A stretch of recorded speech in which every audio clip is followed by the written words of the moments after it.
जिस प्रकार से छोटी छोटी बातें दिल को दुखती हैं, जिस प्रकार हर बात आपको किसी न किसी रूप में तकलीफ पहुंचाती है, कुछ अच्छा हो तो बेहतर भी लगता है, कुछ बुरा कोई कह दे तो खराब भी लगता है। शब्दों में अपनी असीम शक्ति है। आज आपको एक ऐसी चौपाई बता रहा हूं, इसका बार बार उच्चारण करने से आपके रिश्तों में एक नई क्रांति आती है। आपका रिश्ता, आपका रिलेशनशिप, आपका प्यार, आपकी पारिवारिक लाइफ एक अलग स्तर पर काम करने लगती है। मानो किसी सूखे वृक्ष को पानी डाल दिया गया हो और वो फिर से हरा हो गया हो। अगर आप चाहते हो कि आपकी सूखी बगिया में फिर से फूल खिले तो ये चौपाई रोज बोलना शुरू कर दो।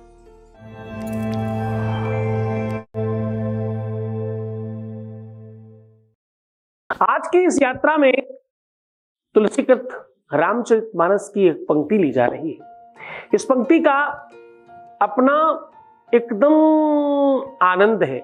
वैसे तो ये पंक्ति सिद्ध है, इस पंक्ति का उच्चारण ही अपने आप में बहुत बड़ा काम करता है। मैं तो आपको बताऊं कि पूर्व समय में, मतलब मेरे अपने बचपन में मैंने कोई बड़ी यज्ञ पूजा पाठ देखी ही नहीं। गाँव में जहां मेरी परवरिश हुई, मेरे ननिहाल में, वहां मैंने कोई बहुत बड़ा पूजा पाठ यज्ञ इत्यादि नहीं देखा। मैंने क्या देखा? मैंने रेगुलर सत्यनारायण की पूजा होते देखी और श्री रामचरितमानस का अखंड पाठ देखा, जो होता ही रहता था लोगों के घरों में। क्यों? क्योंकि ये एक ऐसी पद्धति है जिस पद्धति में आप स्वयं अनुरक्त होते हैं, आप स्वयं उसमें लगते हैं, आपकी खुद की अनुरक्तता होती है उस कार्य में। सिद्ध मानस पाठ है। जिन जिन घरों में श्री रामचरितमानस का निरंतर पाठ होता है, उन घरों में दरिद्रता नहीं आती, उन घरों में का वैभव बढ़ता है, उन घरों में संपन्नता अपने आप आने लगती है, मानसिकता शुद्ध हो जाती है, एक दूसरे के प्रति सौहार्द बढ़ता है। तुलसी बाबा कहते हैं ना, जहां सुमति तहां संपत्ति नाना, जहां कुमति तहां विपत्ति निदाना। तो साहब, सुमति आती कैसे है? सुमति आती सत्संग से और रामायण से। रामायण की एक एक पंक्ति, एक एक चौपाई, यहां तक कि मैं तो कहता हूं एक एक अक्षर। राम राम 2 बार कहने से 108 बार का फल मिलता है, ऐसा आपने सुना होगा। अभी कुछ दिनों में व्हाट्सएप पे एक बड़ी अच्छी चर्चा चली, खूब लोगों ने व्हाट्सएप फॉरवर्डेड किए, बड़ी अच्छी बात थी। अगर आप अल्फाबेट के चार्ट को गिनना शुरू करेंगे तो रा में जितने नंबर आते हैं, आ में जितने नंबर आते हैं, माँ पे जितना नंबर आता है उसको काउंट कर दें और डबल कर दें तो 108 होता है। इसलिए राम राम कहा जाता है, कृष्ण कृष्ण नहीं कहा जाता, श्री कृष्ण कहा जाता है, राधे राधे कहा जाता है। वहां भी सेम अक्षर है, सेम पद्धति है, सेम वेरिएशन काम करता है।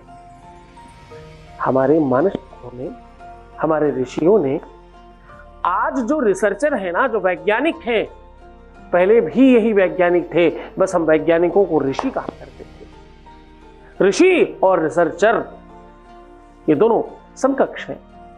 जो हम आज आपको चौपाई बताने जा रहे हैं, आप यकीन मानिए इस चौपाई के स्मरण मात्र से प्रेम मिलता है। सीधा आपको उपाय को लेकर के चलेंगे, उसके पहले वॉइस मैसेज ले रहे हैं।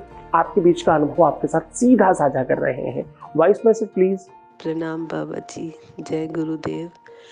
बाबा जी, मेरी भाभी से मैं मिली, अभी कॉल करता गई थी तो उन्होंने बोला कि गुरुजी को मेरा सत प्रणाम कहना और उनकी पूरी टीम को तहे दिल से धन्यवाद कहना। जो काम 22 साल में नहीं हुआ वो गुरुजी के यहाँ पूजा कराने से हो गया। उन्होंने हमारे घर में ढेर सारी खुशियाँ दी हैं और हमारे ज़िंदगी में बहुत सारा नया रंग भरा है। मैं गुरुजी को तहे दिल से धन्यवाद देना चाहती हूँ। धन्यवाद आपका। आज जो हम आपको रामचरितमानस की लाइन बता रहे हैं, इसकी बहुत महिमा है। प्रयास करना, ये रामायण की चौपाई आप रेगुलर बोलते रहना। वैसे तो रामायण पर बोलने के लिए बहुत दिन है, मतलब हर एक समस्या के लिए अलग समाधान है, उसमें दुनिया भर के समाधान है। जिन बच्चियों का विवाह नहीं हो रहा है वो जानकी जी ने जो पूजा करते समय स्तोत्र का गान किया है, अगर वो किया जाए तो तत्काल व्यवस्था हो जाती है। और कहते हैं गौरी पूजा करें, इस स्तुति का पाठ करें तो विवाह जल्दी होता है, मनवांक्षित वर मिलता है। हाँ,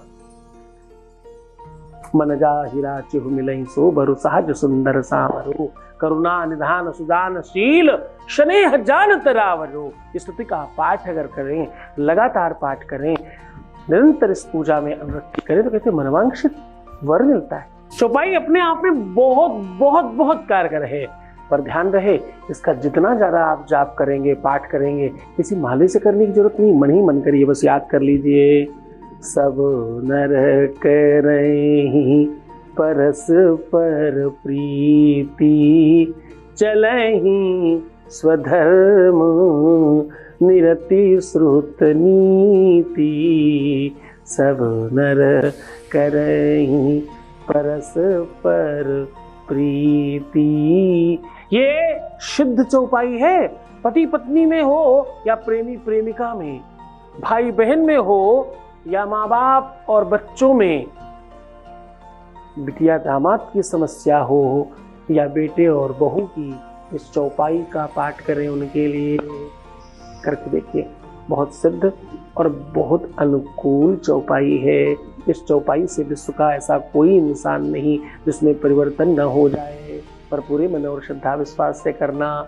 एक और बड़ी अच्छी बात, किसी भी दिन किया जा सकता है, किसी भी अवस्था में किया जा सकता है, किसी भी परिस्थिति में किया जा सकता है, पर पूरे मन से करना। तो मुस्कुराओ, सुंदर बनो, हर आधे घंटे में प्रणाम करके पानी पीना, खूब सुंदर रहना, खूब बेहतर रहने की कोशिश करना। बस अपना ख्याल रखना, रोना मत, परेशान मत होना, दुखी मत होना, उल्टा सीधा नहीं सोचना, नेगेटिव थिंकिंग छोड़ दीजिए, अपना खुद का ख्याल रखिए। मैं हूं तुम्हारे साथ, तुम्हें सिर्फ अपना ही ख्याल रखना, मैं तुम्हारा भी रख रहा हूँ, तुम्हारे प्यार का, परिवार का, सबका ख्याल रख रहा हूँ। ओम नमः शिवाय।